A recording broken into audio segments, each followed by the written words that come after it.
We just talk entertainment. Share and subscribe. Hey guys, welcome to Entertainment Talk Nation. This is Rob. This video, we're going to do our review for Gotham, The Spirit of the Goat. And you know, it's funny, I was watching this episode and I couldn't help but laugh over the whole goat thing. It's like, I'm just like, okay, there's a villain that's working for the spirit of the goat, man. And, you know, it's like, but honestly, I liked the episode. It was good. Primarily because of what happened at the end with Jim Gordon. And, there were a lot of things I liked about this episode. I like that they went back a little bit and we saw a little bit of what Bullock was like when he first got to the force. He was actually, didn't seem like he was too much different than Gordon. And then as time has progressed, you know, he became corrupt and it was great to see Dan Hedaya, do a little cameo there. That was fantastic.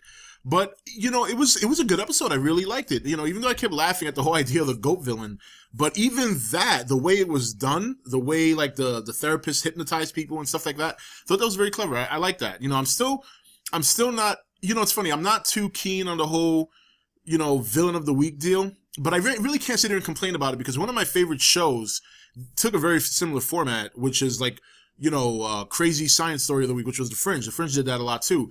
But the only difference is that The Fringe, within those short stories every week, it all led to a greater story arc that was continuous from the day the show began to the end.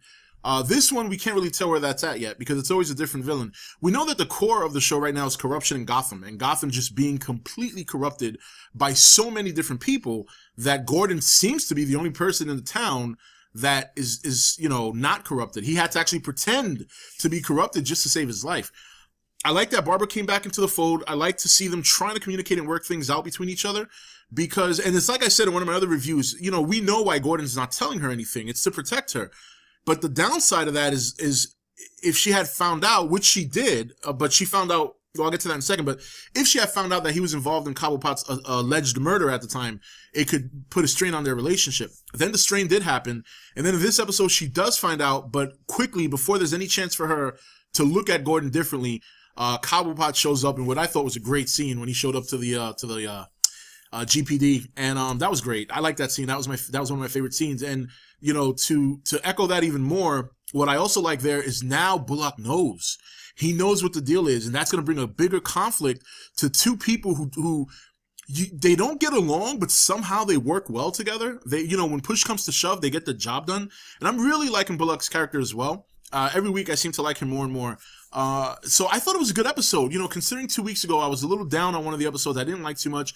Last week's episode was okay. It was an improvement, but this one was really good, simply because we got to see Bullock when he was younger, and we got to see what he was like before he was corrupted. Or at least get an idea of that.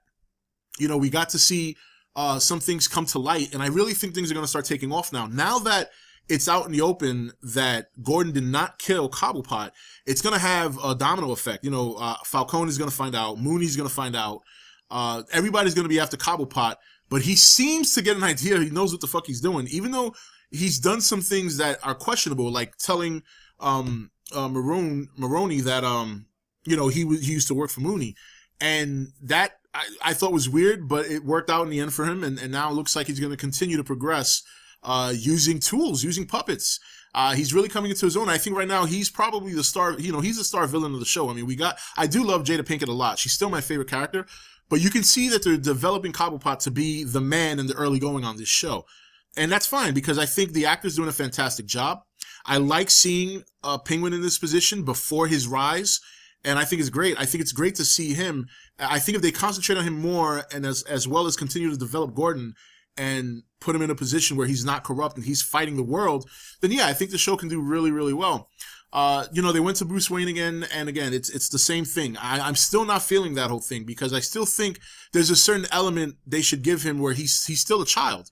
I really feel like every time they show him, he's like a young investigating portion of Batman, and that's all fine and well, but I don't think it should be something that's consuming him right now. I think there should still be some regular life to him. And what he said to Alfred was just gut wrenching. When he was, I forget exactly what he said, but if you saw the show, you know what I'm talking about. You know, he said something along the lines of, I have nobody, or I have nobody to feel for, something like that. I can't remember the line because I saw the episode yesterday and, you know, it's been 24 hours. I didn't get to really have an opportunity to do my review yesterday. But nevertheless, you saw the show, you know what he said, and it was gut-wrenching. I remember it just being painful. I saw the look on Alfred's face, and it was just heartbreaking. So so I thought this was a good episode. I think it was a good episode because it sets up a lot of things to come. Primarily Gordon's secret being out in the open now to everybody. And it also puts Bullock in a questionable position, because why was he there? And why was he there when Gordon was supposed to kill somebody who didn't? Why is that so that's going to be interesting to see how that pans out. The MCU's all over this shit. I'm glad to know that Barbara knows the truth now, because I think that Gordon should use her as some sort of leverage, because he needs an outlet. He needs to go to somebody he can trust. You know, while the MCU people seem all good, they're still kind of like colleagues, and you can't really trust them 100%, especially in considering they're investigators. I think Barbara is his best outlet. So I think he needs to try and find a happy medium to balance out what he confesses to her, so he can just make his life a little bit easier, because the guy's up against the world right now. So, and Cobblepot's going to be interesting to watch going forward. I think he hit a breaking point on the show now where people are going to look at him differently. You know, Cobblepot, he's alive. He's with the Maroney, and all this shit's going down. And I liked it. I really liked this episode. I really think it finally hit a point now where it's going to start progressing. I hope, because I was kind of losing faith after that episode 2 weeks ago, but this one restored it. It was a really good episode. I enjoyed it personally. The Spirit of the Goat thing was a little bit cool. You know, it was a little funny, the whole goat thing, but overall, I liked it. It was good. It was well done. Simply because it gave us a little bit more history on Bullock, and that was great. That was fantastic. So, but anyway, that's it. That's my review for Gotham. I'm looking forward to next week's episode. I think it's going to be really good.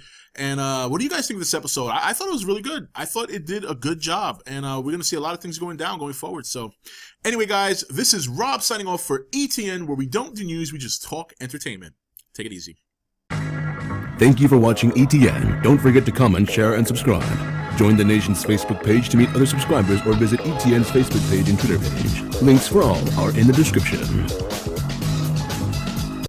You're watching ETN, where we don't do news, we just talk entertainment. Share and subscribe. Hey guys, welcome to Entertainment Talk Nation. This is Rob.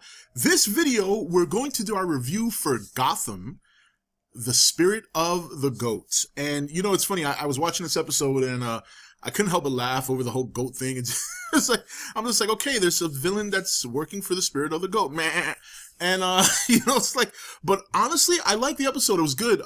Primarily because of what happened at the end with Jim Gordon. And, there were a lot of things I liked about this episode. I liked that they went back a little bit and we saw a little bit of what Bullock was like when he first got to the force. He was actually, didn't seem like he was too much different than Gordon. And then as time has progressed, you know, he became corrupt and it was great to see Dan Hedaya, do a little cameo there. That was fantastic.